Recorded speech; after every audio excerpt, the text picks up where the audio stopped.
Hello everyone, welcome to my eco classes. I am Divyanshu Sharma. आज की video में अपन कवर करेंगे फॉरेन एक्सचेंज रेट क्या होते हैं और उसमें से अपन उसका सबसे पहला टाइप देखेंगे जो कि है फिक्स्ड एक्सचेंज रेट। ये अपन आज की वीडियो में कवर करेंगे। इससे पहले वाली वीडियोस में अपन ने गवर्नमेंट बजट के सारे कॉन्सेप्ट क्लियर कर लिए हैं। मैं प्लेलिस्ट का लिंक आई कार्ड में दे दूंगा, आप चेक कर लेना। तो स्टार्ट करते हैं आज की वीडियो को।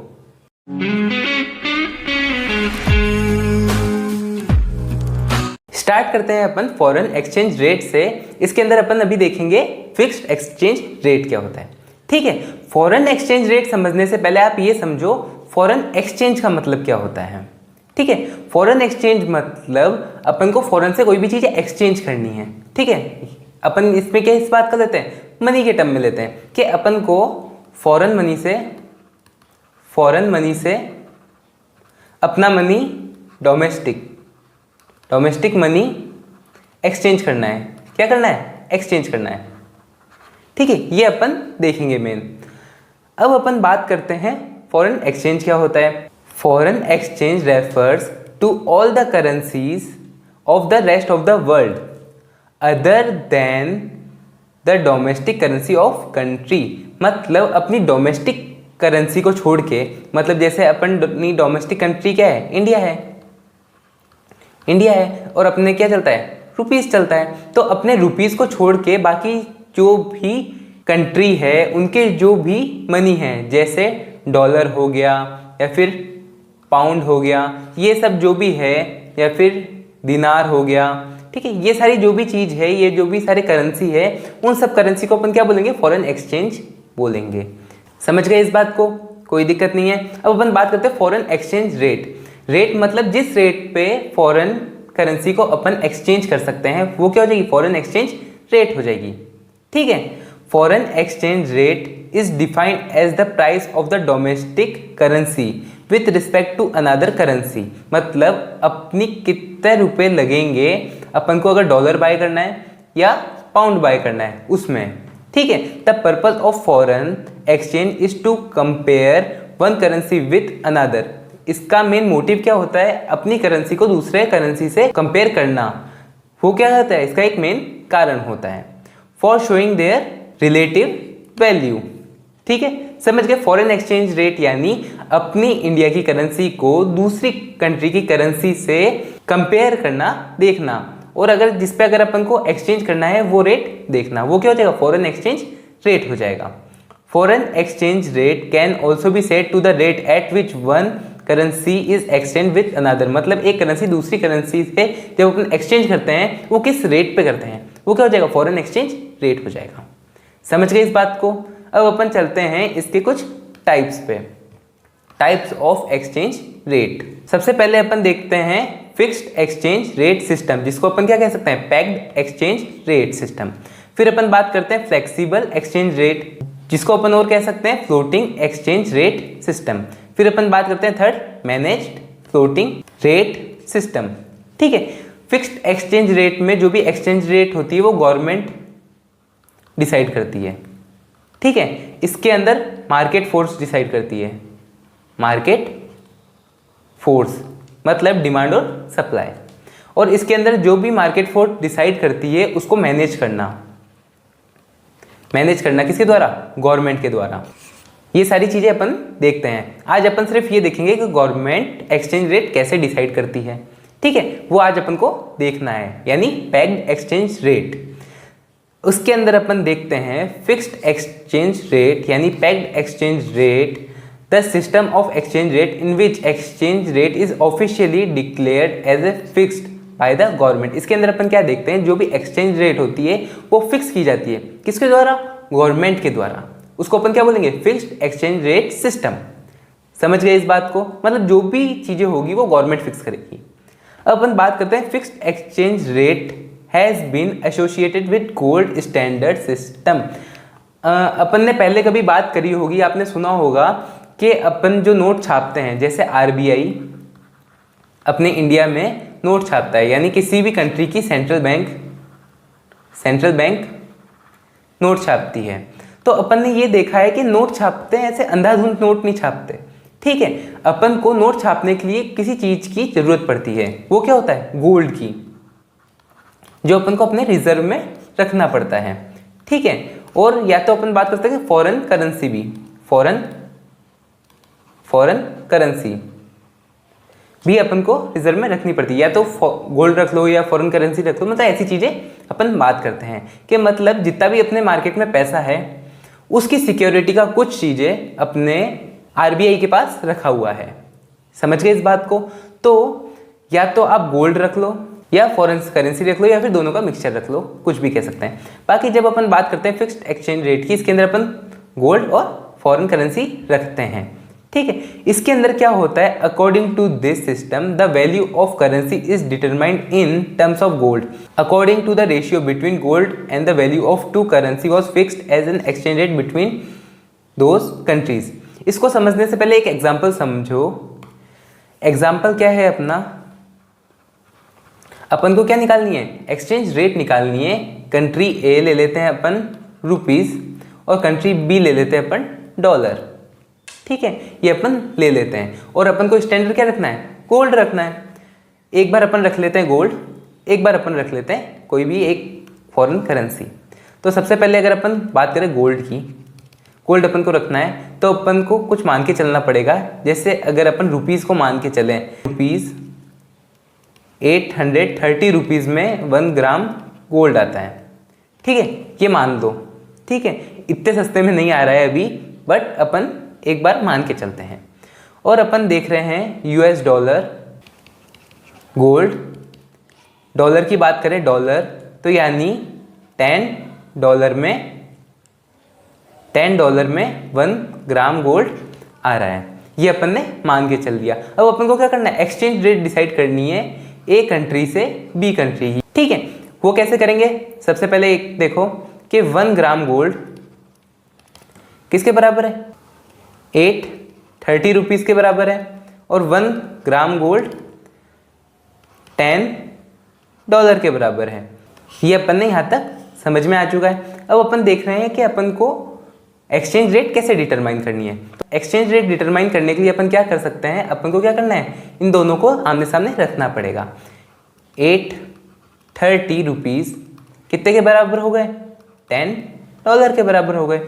ये समझ में आ गया आपको, मतलब 830 रुपीज़ में 1 ग्राम गोल्ड आता है और 1 ग्राम गोल्ड ही $10 में आता है, तो ये दोनों बराबर हो गए। 10 से 10 काट दो, क्या बचेगा, 83 रुपीज़ इज इक्वल्स टू $1।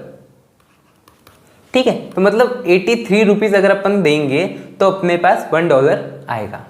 ये ऐसे क्या किया, गोल्ड ने डिटरमाइन किया। समझ में आया आपको? अब अगर अपन बात करें किसी फॉरेन करेंसी की, फॉरेन करेंसी से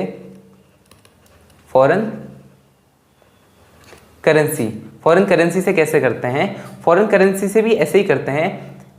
अपन यूनिवर्सल करेंसी मानते हैं एक तरह से, अपन को जो भी एक्सचेंज वगैरह सब कुछ करना होता है वो डॉलर में करते हैं अपन।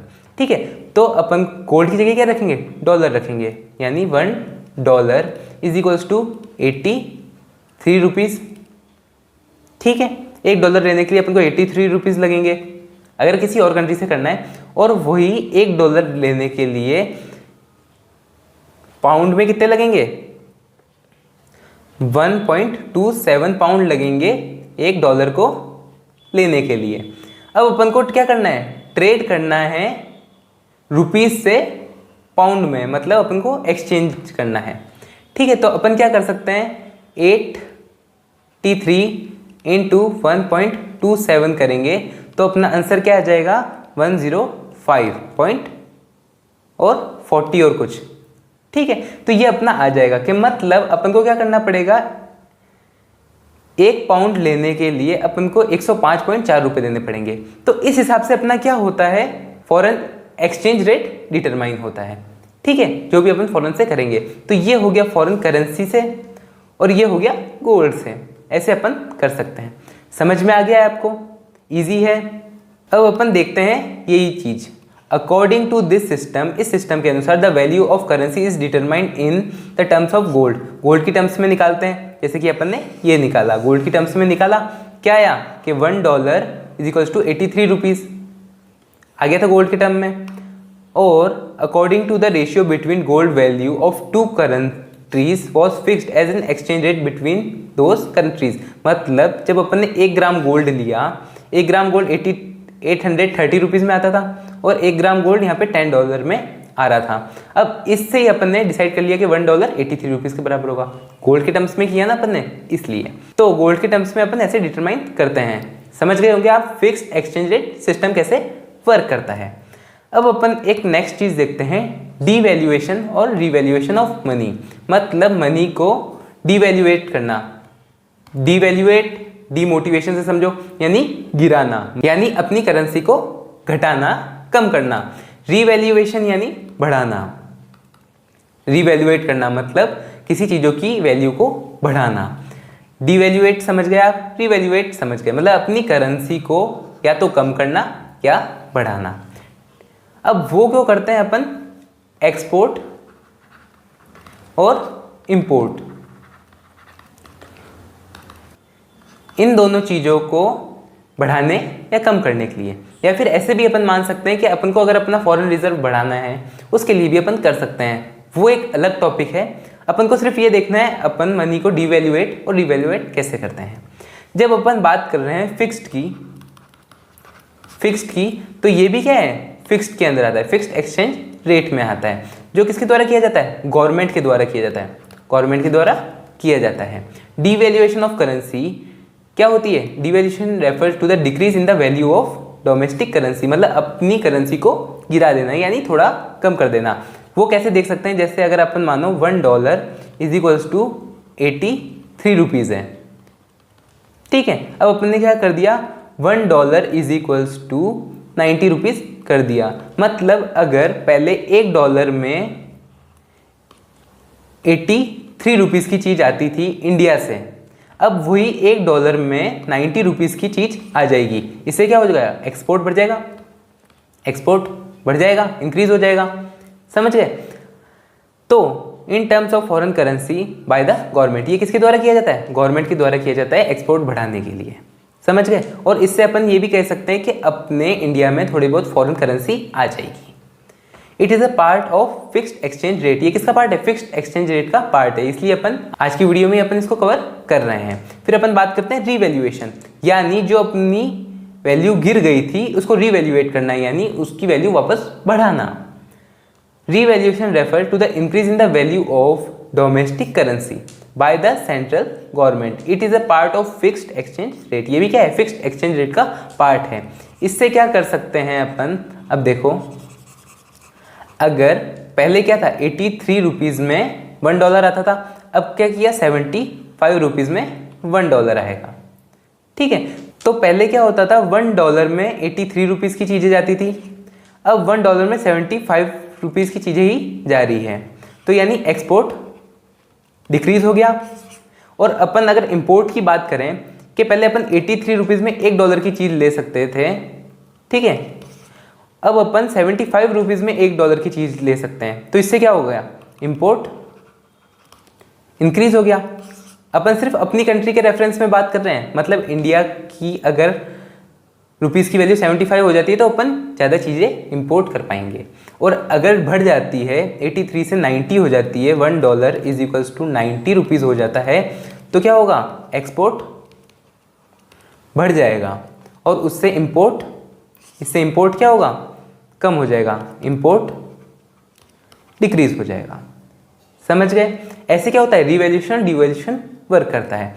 जब अपन इंपोर्ट ज़्यादा करेंगे तब अपनी फॉरेन करेंसी क्या हो जाएगी, कम हो जाएगी, और जब अपन एक्सपोर्ट ज़्यादा करेंगे तब अपनी फॉरेन करेंसी बढ़ जाती है। ये अपन चीज़ समझते हैं। होप आप समझ गए होंगे डिवैल्यूएशन और रिवैल्यूएशन क्या होता है। आज की वीडियो में अपन ने क्या क्या देखा, सबसे पहले देखा फॉरेन एक्सचेंज क्या होता है, फिर अपन ने बात करी फॉरेन एक्सचेंज रेट क्या होती है, फिर अपन ने उसके टाइप्स पढ़े, 3 देखे अपन ने, कौन कौन से थे, फिक्स्ड, फ्लेक्सिबल और मैनेज एक्सचेंज रेट थे। उसके अंदर अपन ने बात करी सिर्फ फिक्स्ड एक्सचेंज रेट की। उसके अंदर अपन ने देखा कि वो कैसे वर्क करता है, गवर्नमेंट के द्वारा, यानी गोल्ड स्टैंडर्ड के साथ।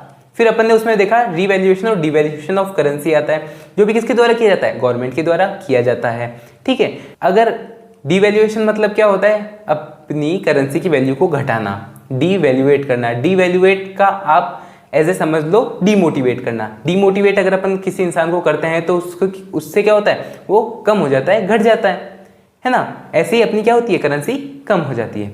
और रीवैल्यूएशन से अपन समझ लो मतलब उसकी वैल्यू वापस बढ़ाना, यानी अपनी करेंसी की वैल्यू जो कम हो गई थी उसको वापस अच्छे लेवल पे लाना, यानी उसको वापस बढ़ाना, वो हो जाता है रीवैल्यूएशन ऑफ करेंसी। तो आपको ये वीडियो समझ में आई होगी। अगर आपको ये वीडियो अच्छी लगी हो, समझ में आई हो, तो इसको लाइक कर दीजिए, चैनल को सब्सक्राइब कर दीजिए। कोई भी डाउट हो, क्वेश्चन हो तो आप इजीली कमेंट बॉक्स में पूछ सकते हैं। अपन मिलेंगे नेक्स्ट वीडियो में। Thanks for watching.